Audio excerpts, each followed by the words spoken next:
Dumb Husky and his white cat Shizun. Chapter 143.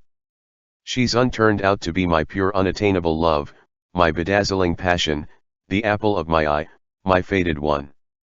No matter how slow Moran was, there was no way he could misinterpret the burning gaze he saw on Ling Er's eyes. He immediately retorted, "Ms. Ling Er, it seemed you had drink a little too much tonight. If you have anything to say, I believe it can wait until tomorrow." "I insist on saying it today," the girl interjected. It seemed that this girl can also be fierce when she was being stubborn. Her hair was a little messy, but her eyes were shining. Moran was afraid of being pestered, so he wanted to use his qinggong to escape, but she pulled on the corner of his sleeve. Moran was annoyed and amused at the same time. He said, "Let go of me." "I'm not letting go." As the saying goes, alcohol strengthens one's courage. Moreover, Ling Er has been a brave one to begin with. She had been clinging to the idea of joining Shi Sheng Peak for a long time. At the moment, she declared, "I like you." "Do you like me, too?" Moran. Seeing that the man did not respond, Ling Er got a little uneasy.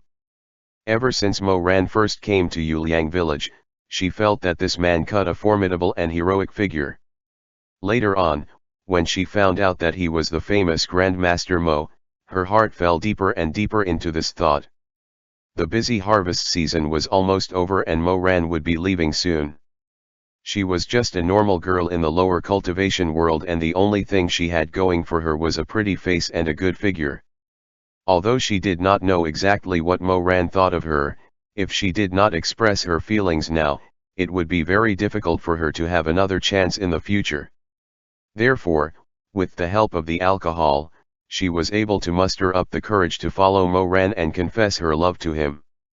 To be honest, even Moran was a little taken aback by this flood of courage. Ling Er's pretty face was flushed red. She thought, if only Moran would have her, not only would she have such a handsome lover, but she would also be able to climb her way to Shi Sheng Peak. Then from now on, she won't have to stay in this crappy small village and live humbly. She could instead lead a comfortable life. "I'm sorry, Miss Ling Er. Please, you should let go." However, his words easily shattered the floating castle in her mind. Ling Er's face, which was still red, turned pale in an instant. For a moment, an ugly expression came over her face. After a while, she anxiously asked, Am I not pretty enough? You look good enough in every way." Moran was very polite as he gently shook off her hand. "But you are not someone I particularly like." It could be said that the first sentence of Moran had left her some face. However, his recent declaration could be said to be like pulling dry weeds or smashing rotten wood. It completely ripped off the last of her face. Ling Er's eyes filled with tears. She was so sad. Although she admired Moran, it wasn't to the point where she was deeply in love with him. Instead, she wanted to use him as a stepping stone for her ambitions. Thus, she was more disappointed that her dream had been shattered. "Then you?" She held back her tears and asked, "Then what do you like?" "I." Her question stumped Moran. What did he like? Out of habit, he felt that the appearance that he liked was that of Shimei, but before the words even came to his lips, he suddenly felt that this was not the case. For a moment, he was at a loss for words and did not know how to answer the question. "Then tell me, what do you like?" Ling Er pressed him. She stepped closer, her pair of vigilant eyes staring at Moran's face, not letting go of any change in his expression. She was a pitiful person, too. She had an older sister who married an ordinary cloth merchant in the upper cultivation world and moved to Lizhu a few years ago to live a good life. She went to visit her older sister with her mother and brought back a bunch of pepper-dried fish from the countryside. However, her brother-in-law disliked the strong fishy smell of the dried fish and found it extremely embarrassing to have them live in his house. And so in just a few days, he had sent them away. The matter left a deep cut into Ling Er's heart. From that day on, she was not willing to accept her poor life and swore that she would have a better life than her older sister and that in the future, she would repay all the grievances that she had suffered. Therefore, she had been looking for an outstanding man all these years to give herself into and change her fate. She really did not want to let go of Mo Weiyu. As a result, her infatuation had grown out of desperation. Under the influence of alcohol, she leaned on him feigning dizziness. She possessed a soft and curvaceous body.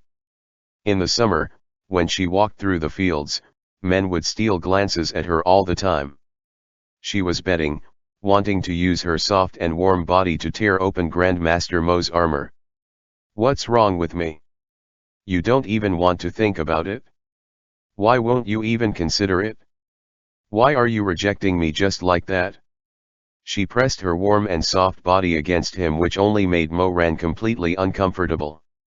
He immediately pulled away from her, his face darkening. "Miss Ling how long have we known each other? Why would I like you? Why would I consider you? How would you know if you don't try?" When Mo Ran saw that she was about to come over again, he immediately said, "Don't come any closer. You don't like it that much." Ling opened her eyes wide and said in disbelief, "You don't like it at all, not even just a little bit?" "I don't like it at all." Mo Ran felt that he had not said it clearly enough and decided it was better to be thorough with this kind of thing. Therefore, although it was cruel, he still added, "I'm not even a little bit interested." Ling was speechless. Not liking her. She could understand. But not being interested in that at all. How many unmarried men could say this to a woman with a good-looking face and figure? More so if the woman had taken the initiative and practically throw herself at him. How could he not have any desire for such soft and sensual woman? She stood frozen in her place, completely in daze. After a long while, she stammered, "You, how could you, why would you?" She found it hard to complete the question. What she's really wanted to say was, "How come you don't even feel a bit of sexual desire? This is not normal." Mo Ran could tell what she was thinking from her hesitation, but he didn't want to explain himself to her. They were just strangers who met by chance. While this bitch wanted to have some sort of relationship with him, he had no interest whatsoever. She could think whatever she wanted, as long as it worked for her. So Mo Ran just softly said, "I'm sorry." Then he disappeared into the night. The night wind blew against his cheeks and he could not help but squint his eyes. After talking with Ling he suddenly realized that he might have been wrong about one thing when it came to his feelings. Ling had asked him, "What do you like?" It seemed that he had never asked himself this question before. People who received little warmth tend to not have the luxury of choices. As long as someone treated him especially well, he would offer up all his passion to them. "What do you like?" These were words that he subconsciously did not dare to even think about. Actually, everyone in this world had their own special tastes and preferences.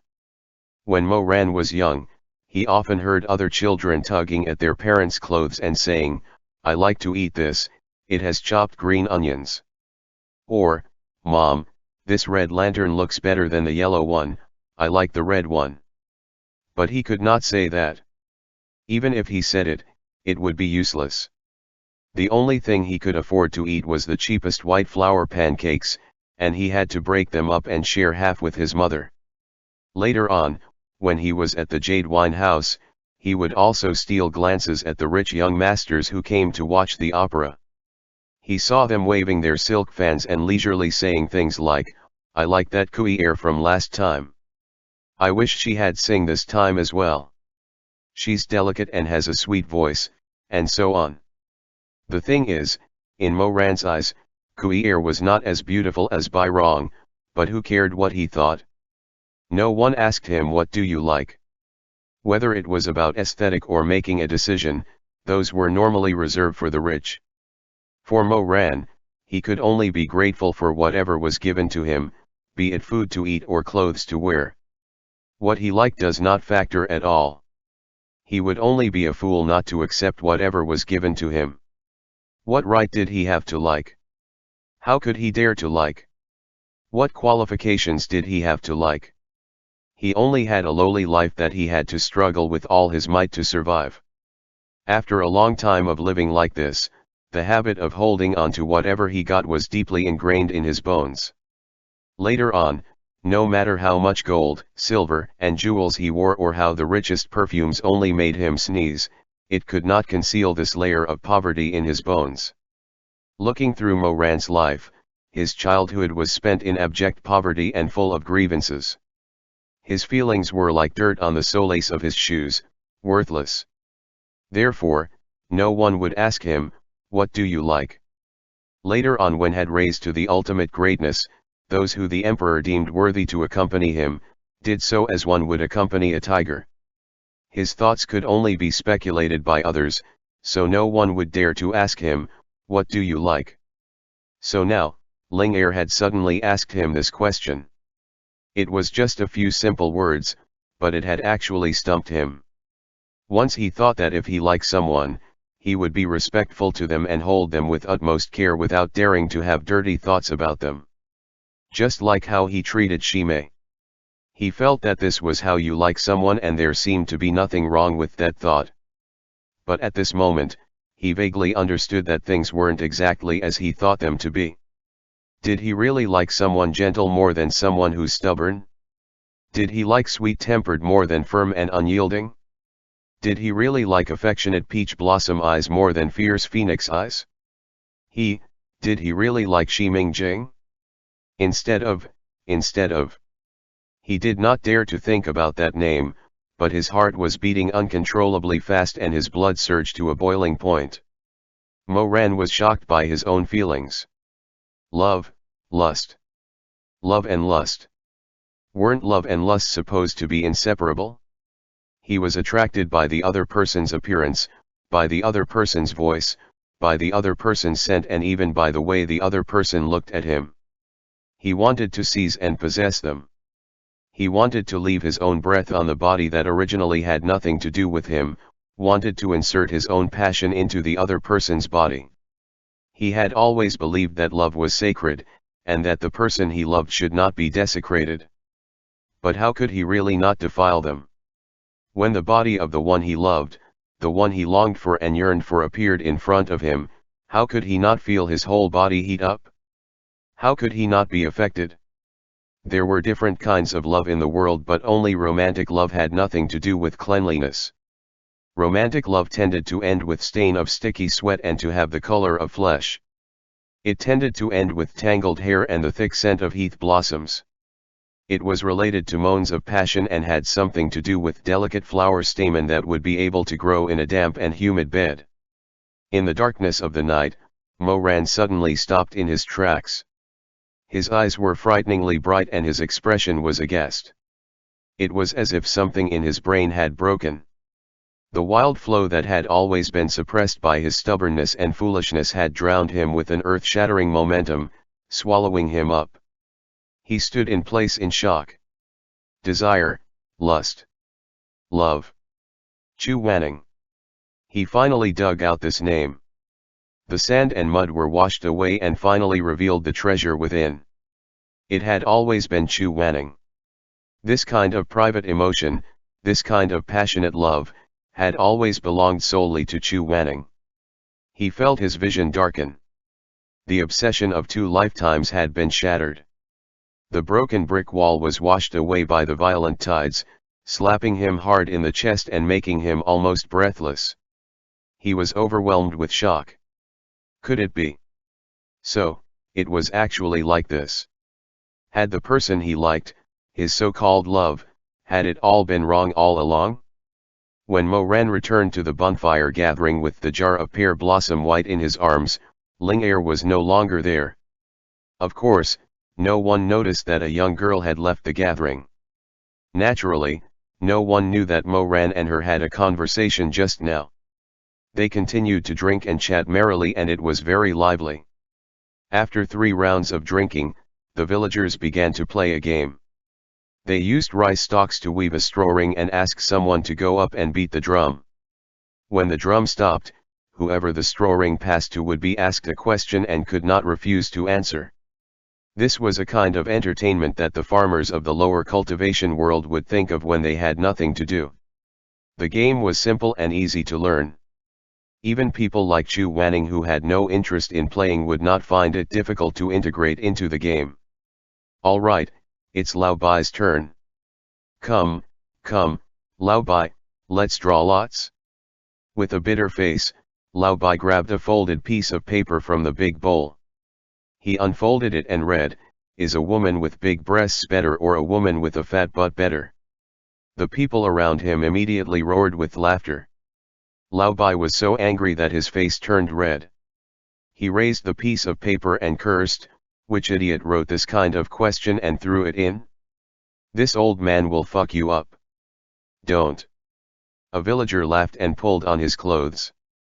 "Don't be in such a hurry to fuck them up. You should answer the question first."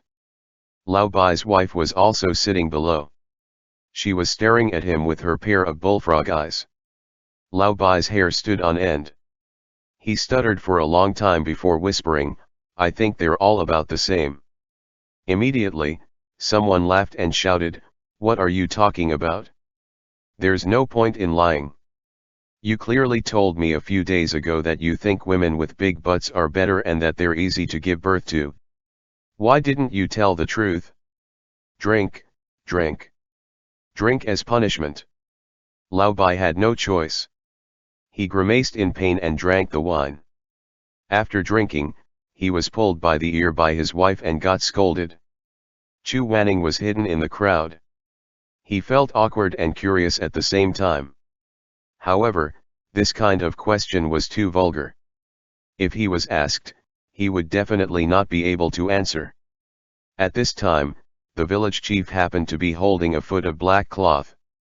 He said with a smile, "Let's find someone else to beat the drum. Take Lao Zhang's place and let him play." "Who's going to take his place?" Chu Wanning immediately said, "I'll do it." He walked to the side of the drum that was tied with cowhide. He took the drumstick and sat on the ground. The village chief carefully tied the blindfold around his eyes. He adjusted it left and right and asked, "Is it tight?" "It's not tight." "Can you see anything?" "I can't see anything." The village chief smiled and said, "Then allow me to task the cultivation master to beat the drum. Whenever you want to stop, feel free to stop." Chu Wanning agreed, "Sure." He took up the wooden hammer and knocked on the surface of the skin, then he nimbly struck out the dense drum, creating a cacophony of noise. He was blindfolded and did not notice Mo Ran's gaze across the bonfire. That lingering gaze spoke of complicated and confused thoughts. Mo Ran looked at him as sparks flew, like orange fireflies scattering into the night. He looked at the man in white. Inch by inch, his sharp as a knife gaze swept across Chu Wanning's forehead, the tip of his nose, his lips, and his chin. A Chu Wanning who was blindfolded by a black cloth had seemed indescribably tempting. But this time, Mo Ran did not shy away from this temptation. He carefully chewed and licked it. He found the taste of love in it. He once again felt his heart tremble. He once again confirmed that this time he was not wrong. He loved Chu Wanning. That kind of love had nothing to do with the relationship between master and disciple. It had nothing to do with kindness. He just purely admired him, longed for him, wanted him. He finally realized in hindsight that he had been in love with Chu Wanning all along. It was love. He was actually so muddle-headed, so stubborn. He felt very stupid for not seeing it clearly before. It was only today that he was finally enlightened. He loved Chu Wanning. Now that he had thought it through, the layer of earth that had been accumulating in his mind finally broke down. There were many things that he couldn't understand and many answers that he couldn't get before, but they all came one after another in this love that had come so late. But he did not have time to savor it. He did not have time to think deeply. He heard a dong sound. The drumming stopped. The remaining sound spread like ripples. That straw ring fell on his knee at this time. He picked it up in a daze. When he looked up, he saw Chu Wanning breathing a sigh of relief. He took off the black bandage with one hand. He opened his pair of phoenix eyes that shone with moonlight and looked at him with pure and clear eyes. He was also curious to know where the straw ring had fallen when he stopped drumming. He met Mo Ran's gaze. Chu Wanning. Mo Ran. There was nothing more awkward than you peeking at him when he was peeking at you as well. Their gazes met and they both proceed to avoid each other's eyes. But Chu Wanning soon stopped avoiding them. Because he suddenly realized that Mo Ran's handsome face was shrouded in confused and complicated feelings. He could not conceal it even across the burning bonfire and amongst the bustling crowd. It was so straightforwardly exposed. Chu Wanning widened his phoenix eyes slightly. Nice luck, Grandmaster Mo. The village chief smiled and pulled Mo Ran up. Mo Ran hesitated for a while. Then he followed the rules and put the straw ring in his hair. His black eyes were very bright, but he didn't seem to know what to do. He put on the straw crown and carefully looked at Chu Wanning. That tanned handsome face gradually turned red under the light of the fire. Chu Wanning was shocked by his abnormal behavior. So he opened his eyes even wider and stared at him. Under Chu Wanning's undisguised gaze, Mo Ran lowered his eyelashes and pursed his lips without saying a word. He looked rather obedient and a little bashful. He acted like a slow-wit young man who had recently reached the age of knowing about love and falling in love for the first time and reacting so clumsily about it. So clumsy that it was a little pitiful but cute at the same time. Chu Wanning. If he was startled then, he was downright shocked now. He must be going blind. Otherwise, why would he feel that this burly bear suddenly became so pretentious, as if he had taken the wrong medicine? End chapter. Dumb Husky and his white cat Shizun. Chapter 144. Shizun, I like you. Mo Ran took out a piece of paper from the bowl and spread it open. When he saw the content on the paper, he first heaved a sigh of relief, then became a little nervous. What is it? Asked the village chief. Mo Ran showed him the paper. The village chief looked and said, "Ha ha ha, it's fortunate that Grandmaster Mo didn't come with either a Shija or a Shimei from Shi Shengpeak. Otherwise we would have offended them." Chu Wanning was already very curious about what question did Mo Ran got. When he heard the village chief's words, his curiosity piqued even more. He stared at the paper as if he wanted to bore a hole through it. Mo Ran smiled and said, "But village chief, look at what's written on this paper. It should be against the rules." Others were asked a single question, but with this, I would have to give 3 answers.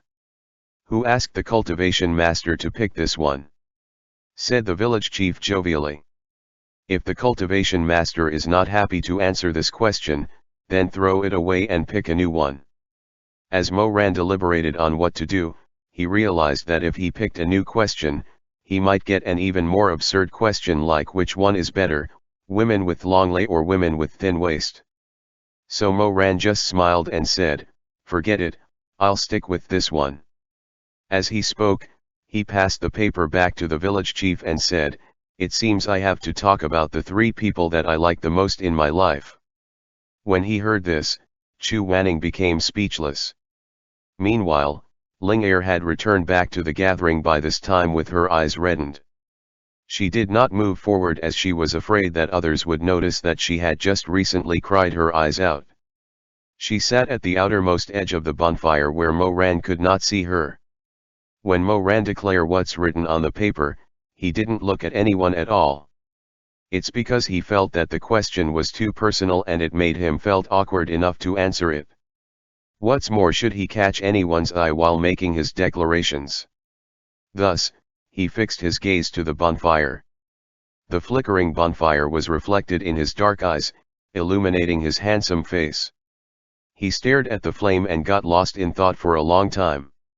Then he said, "Well then, I would first like to talk about my mother."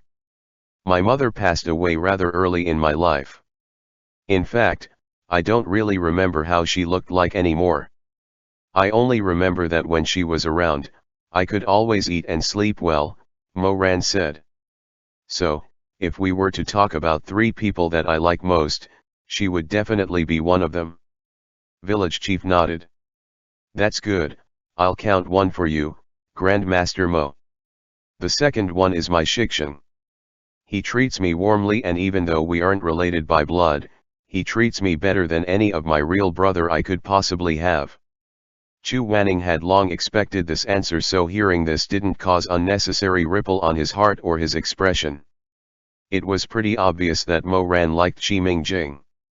He even heard this directly from Moran back in Jinjinj Lake, so there's no surprise about it. He only gazed at Moran under the illumination of the night fire. The profile of his face was really sharp, as if it was cut by a knife. He looked extremely handsome. But there was some stubbornness set in his bones. To a large extent, a person's spirit could be reflected in their eyes. Moran's eyes were black, bright, and extremely spirited, like a lamp that would never be extinguished unless it ran out of oil. A person with such a pair of eyes was destined to be extremely tenacious. Chu Wanning was obsessed with such tenaciousness, but unfortunately, this stubbornness didn't belong to him. Moran had said that Chi Mingjing was so good, but Chu Wanning didn't listen to the rest of what Moran said about him. He felt that the wind at night was a little cold, so he poured himself a cup of hot tea, held it in his hand and slowly drank. The tea warmed his throat as it fell to his stomach, warming his flesh and blood. Even his heart, which had softened a bit. He silently poured himself another cup. Just as he was about to drink again, he suddenly heard Moran finish talking about Chi Mingjing.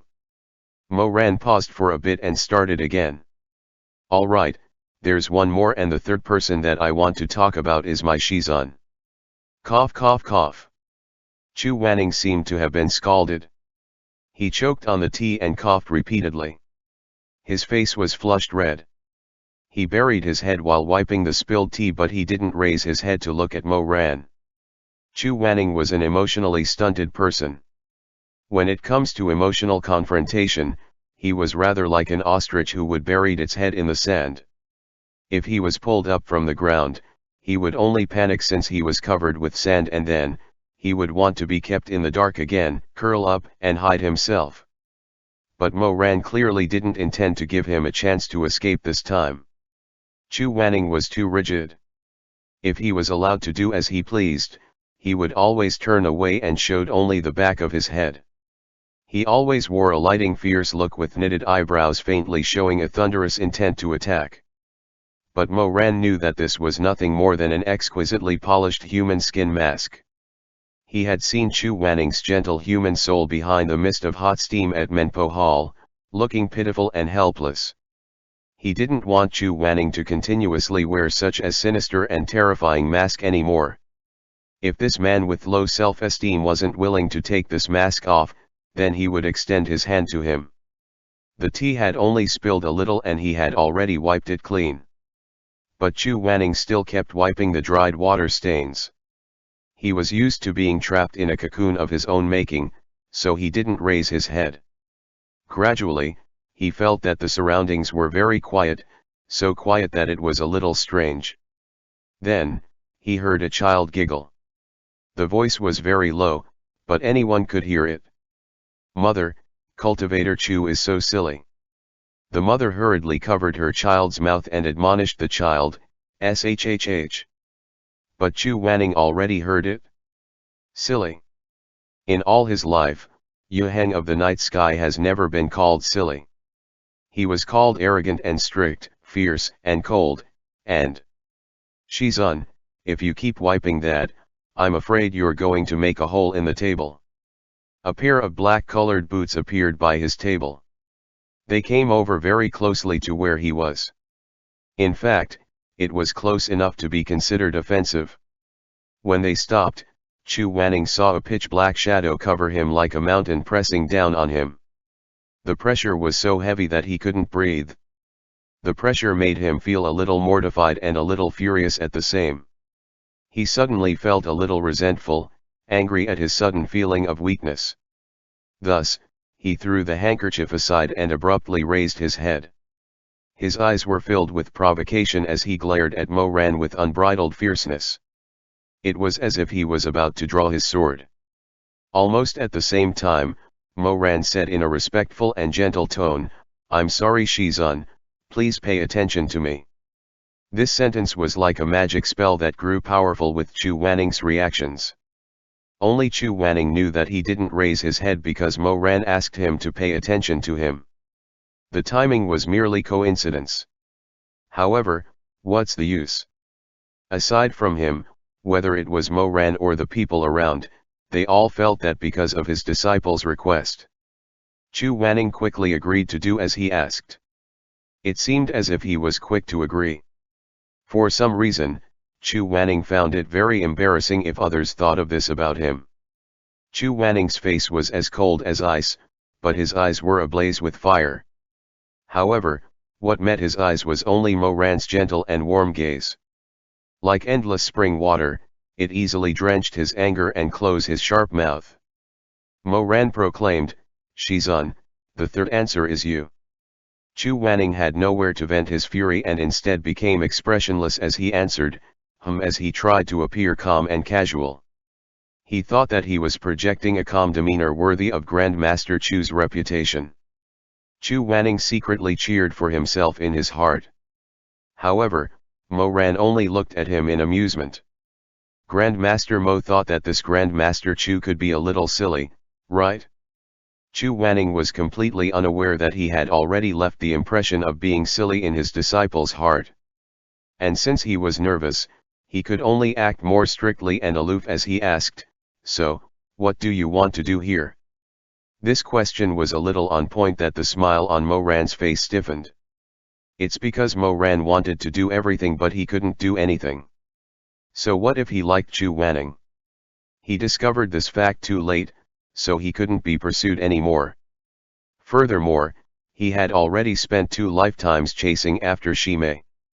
If he suddenly confessed to him that he loved the wrong person and wanting to correct this matter, he very much doubt that Chu Wanning would easily accept that explanation in his heart.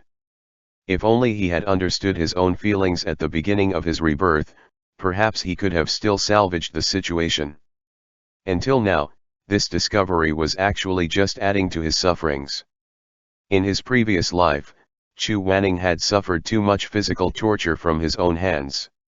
He used to think that forcing him to make love with him was the cruelest torture for this proud and unyielding man. As such, in Moran's heart, Chu Wanning had always had the image of a venerable deity, way beyond the banalities of the mortal world such as love or lust. If he wanted to destroy Chu Wanning, he had countless of intimate methods he could employ. But, he cannot.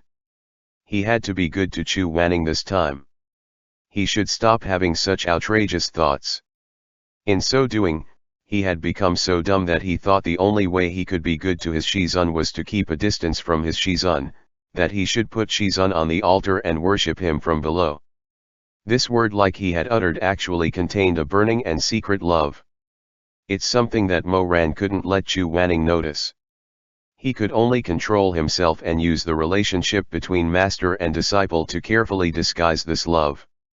Then, he respectfully presented it to Chu Wanning. Moran then replied, "I just wanted to let Shizun know." Chu Wanning looked at him quietly. Moran continued, "It's just that, I can't help but want to let everyone know." "Know what?" Moran smiled. His black eyes were very bright against the backdrop of the scorching flames. Hopefully, it would be enough to cover up the desire that was surging in the undercurrent. "To let everyone know that I am very fortunate." He answered with a smile, "I have the best, the only best and very best Shizun in the world." He used the words best 3 times in order to clumsily and forcefully express himself with no uncertain terms. It was quite like Moran to use a simple and crude style. Chu Wanning looked at him with an unfathomable gaze. Only his eyelashes moved. Moran took in a deep breath. He had no idea where he got the courage from, but he felt that if he were to miss this opportunity, he would never again be able to express his feelings so brazenly in his entire life. Then he suddenly half knelt, wanting to be on eye level with Chu Wanning, who was sitting in front of the table. Unfortunately, his figure was still too tall. Even when kneeling like this, he still had to lower his gaze to look at his Shizun. He couldn't care so much about it though, as he felt the rapid beating of his heart and how his blood was flowing so fast. Shizun. Chu Wanning suddenly felt that something was amiss. This man's eyes were too anxious. He couldn't help but lean back a little. But it was no use, the arrow still pierced his heart. I like you. He had nowhere to hide. The deer leaping in the forest had its leg pierced by the hunter's arrow. Then, it fell to the ground. Chu Wanning stared at him in a daze. There was a buzzing noise in his head, making him deaf and blind to everything else. Like, this word was very subtle and vague. It wasn't as straightforward as love. Once it was said, it could burn someone's heart. There were too many ways to interpret it. It gave many opportunities to infatuated men and resentful women to ambiguously express their feeling. They could pretend to be calm and express their feelings and then, let out the overflowing love in their hearts. Meanwhile, Moran was silently thinking to himself, I like you, but I won't insist or force my feelings on you. You may think of this like in terms of the relationship between a master and disciple. Although that is a pity for me, this is for your own good. Chu Wanning, on the other hand, silently thought to himself, you said you like me only because you pity me, or maybe because you are my disciple, or perhaps because I saved your life. This is not the kind of love that I want, but in acknowledgement of your feeling, I will do my best to do good by you. I don't have any other strength or other attributes I could use to entice you to feel something more for me. This single word of love to acknowledge me as your Shizun would have to be enough. I won't ask for anything more. Neither of them spoke another word to one another. The people around them who were looking on could only praise the show of deep relationship between master and disciple. Only Ling Er, who was in the corner, vaguely felt that something was amiss. She looked at Moran's handsome face. She couldn't help but notice that there was a suppressed desire on that face and some enthusiasm that made her feel strange. However, in some ways, she was still an ignorant girl who grew up in a small village and was not aware of the many relationships and feelings between men. Thus, she could only felt that there was something strange in here, but could not particularly point out what that something strange exactly was. In this world, there were always some people who were heartless and unscrupulous when they didn't like something. They could walk sideways, and even if the Heavenly King came, they wouldn't be afraid. But once they fell in love, it was like adding oil to the fire. Their hearts would burn hot and their eyes would turn red. They constantly longed for their love to be discovered by the other person. They wanted to sink into the sea of desire with the other person, and they wouldn't be able to bear to be apart from them. But what if the other person really did discover their feelings? They would be in fear and trepidation. They would wonder if the other didn't like them back. They would be scared of being rejected. They would constantly worry about this and that. Forget about the Heavenly King coming, even the simple chirping of cicada on a tree would be enough to make them feel uneasy and thought, damn, does that mean he doesn't like me? An obscure love often involved a lot of guessing and hiding, while the pervasive stench of desire could be smelled even from a distance of 2 miles. Mo Weiyu was the Emperor Taxian Jun in his past life, and in this life, he was Grand Master Mo. The former was notorious while the later was the wise one, an outstanding individual of his generation. The old one was the foulest demon while the present was the kindest person.